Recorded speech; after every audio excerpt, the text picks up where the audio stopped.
Okay. Well, thanks for having me. So today we're going to talk about 3 myths about remote teaching. And I don't know if they're necessarily myths, but they're basically these three opposing ideas that I've been hearing about over the last few months of talking lots and lots about remote teaching. So I'm going to get right into it.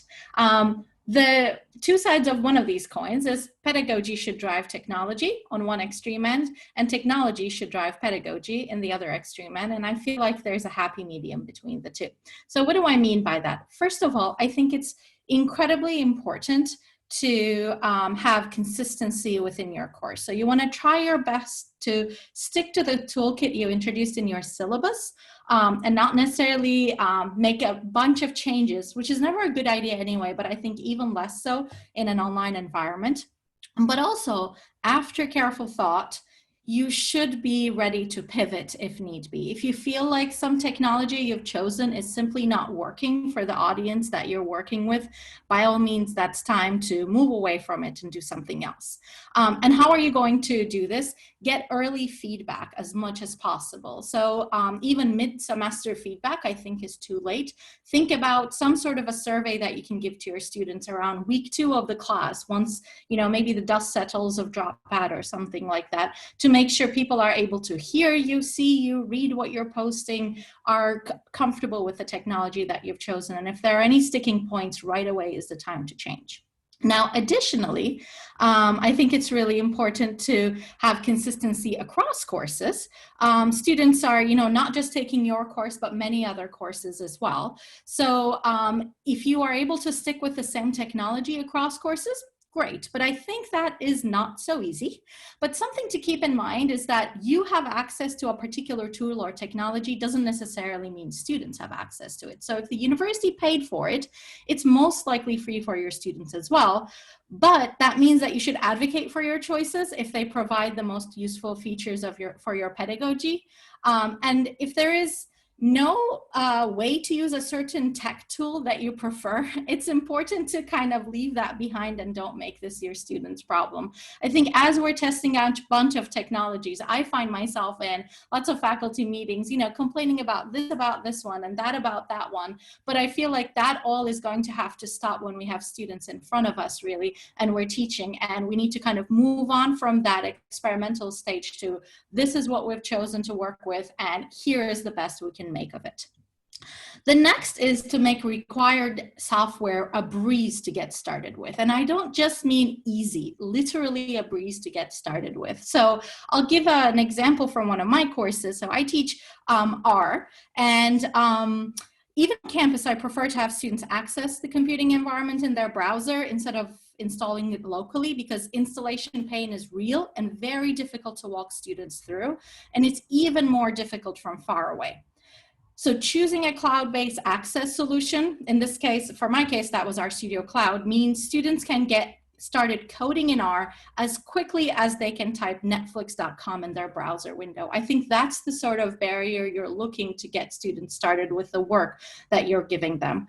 Another thing is you want to think about what other bells and whistles these technologies bring. So an example here is that with this technology, I'm actually able to drop myself into a student's R session and actually see what they are doing in real time or asynchronously. So ideally, they would be asking any questions on something like a discussion forum. But the reality is sometimes it's hard for students to articulate themselves. So you want a way to be able to almost peeking over their shoulder as you would if you were physically in the same room with them.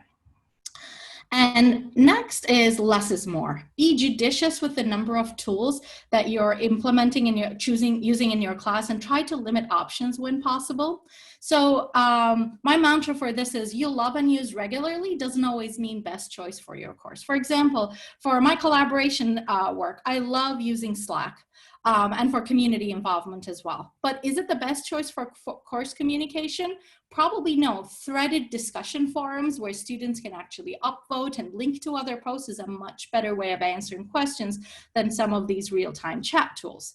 Similarly, you might use GitHub for regularly for version control and collaboration. And is it the best choice for, say, your data science students? Probably yes. So it is a tool that's hard to learn, but in that case, it's actually serving a learning goal. And the last thing is to remember is that free to use doesn't mean free to learn in terms of time it takes. So there's all these like nice pieces of online engagement things that are popping up, but each and every one of these new pieces of software is another inch that students have to climb on the learning curve. The next coin with the two sides is you can't build a community without everyone in the same place at the same time, or can't have synchronicity while being fair and equitable. So what do we do about these two? The first thing is to consider the real added value of being synchronous. So attending a synchronous lecture has some nice benefits. You see others' faces, you hear others' questions. There's probably other stuff you're thinking of that I don't have on my slides. But working on a problem as a small group has a lot more. You get those two, but you also get the thinking together and the learning from each other. So between these two, if you have limited options for synchronicity, go for things where students would actually have to be working with each other and not just watching you. And weigh the added value against the challenges of synchronous engagement. Are the students all in the time zone? Do they all have access to a device? Do they all have access to more than one device? Do they have internet access? And if they do, can it actually handle video? Do they have an additional screen, larger screen? Do they have the setup to see you on video simultaneously and say the coding in our studio at the same time? If these are not assumptions that you can easily make, then maybe some of the synchronous activity that you're asking from them is actually they won't be able to get the full benefit anyway. My tip for that is pick your smallest device and try your learning materials on that. If it looks wonky, then it's wonky. And also think about people's living circumstances. Some students may not have access to a quiet space or a private space to join a course. And so, requiring engagement activities that makes them have to turn on their video or even audio may not always be feasible. And the other thing is, and I think this is important, especially for more junior faculty, like I feel so bad for people who are like starting to teach next year. I think that we are going to be missing one of the most rewarding aspects of being faculty, and that is personal interactions with students. So wherever possible, I think it's going to be useful to use synchronicity to reinvent there. Make yourself available. For example, instead of having 2 hours of chunk of office hours a week, spread them across the week, 20 minutes at a time almost. So there's more opportunity for people to come in. Maybe if you're able to make yourself available for a virtual coffee that students can sign up for. And remember, this won't be forever, I hope.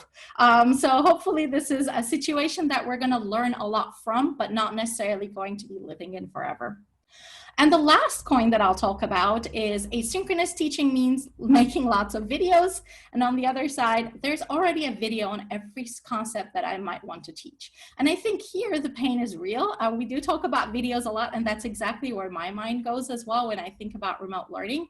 But a few tips there is, first of all, it's okay not to be an expert video maker.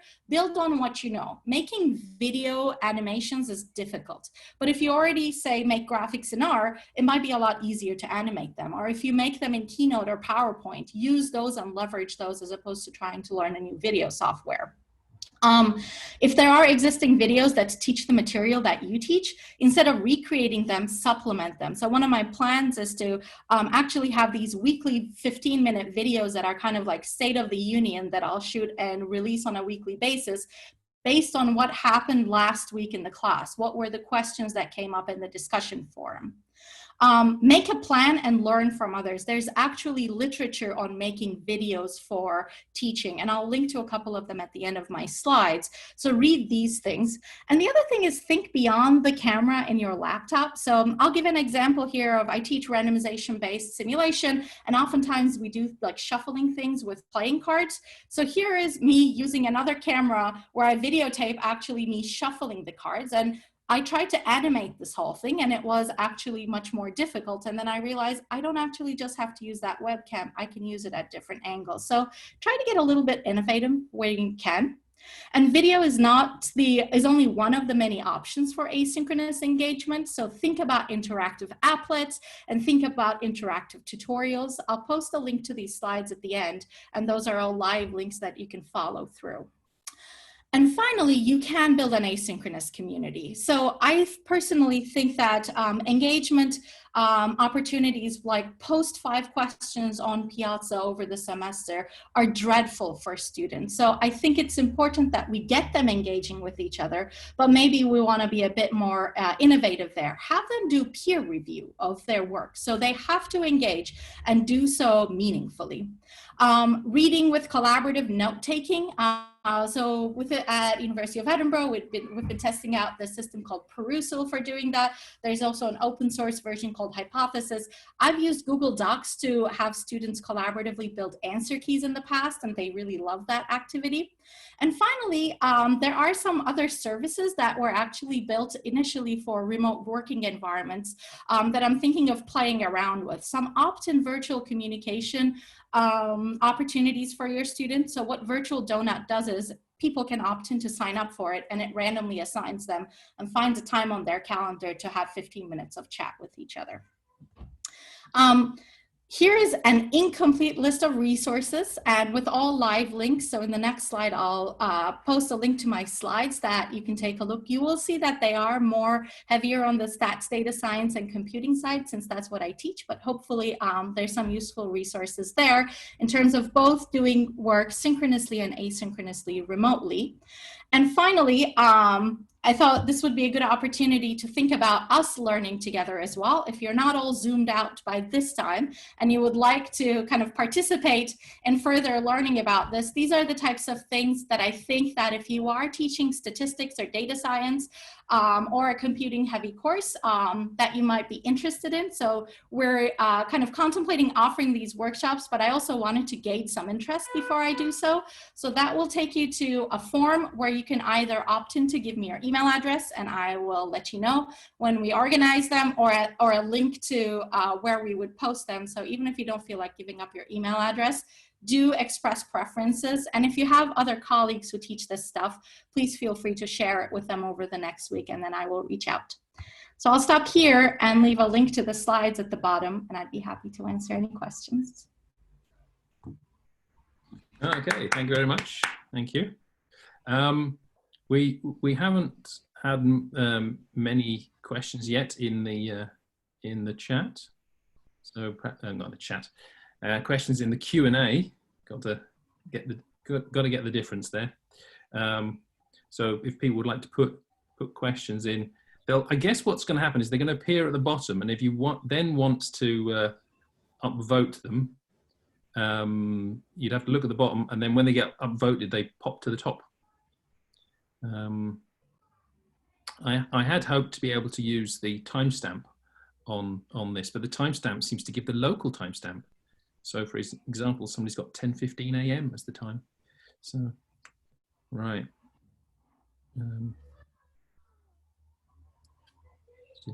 Would you like me to pick something from the Q&A, or I can't really see the upvote count? So. Yeah, I can't see any upvotes. So I was just trying to scroll through and find something that wasn't related to stack. So you can do stack questions. George is still here. Yeah, you can answer the stack questions, obviously. I should have said at the end of the stack thing that other automatic marking things are available, as we'll see. So maybe I'll ask a question. Oh, stop. Maybe I'll ask a question. I mean, what's the biggest problem you have then with in the sort of remote learning that you do? I think that the engagement part is going to be the biggest problem here. So the course that I kind of most commonly teach has a big teamwork component to it. Students come to weekly workshops where they code together and they do a data analysis together, and they do it in teams. And the culminating project at the end is kind of the one nice thing that they get out of the class at the end, and it's an important part of the assessment. I think that the team dynamic management is going to be a lot more difficult. One idea is to team up students according to their time zone. Unfortunately, I'm a little bit hesitant about that as well, even though that's probably the best option we have, because then you're grouping students in terms of geography, and we're losing one of the essential parts of their learning experience, which is exposure to diversity. So how we find the balance between that is, I think, something that we're gonna need to evaluate as the course goes along. I have done remote teaching before, but it was students had signed up for it, if you will, and they were, and so there wasn't necessarily a teamwork component to it. I would like to keep that on. So one change that I'm going to make to the course is the teamwork is consistent throughout the semester. Usually we wouldn't switch up the teams during the semester.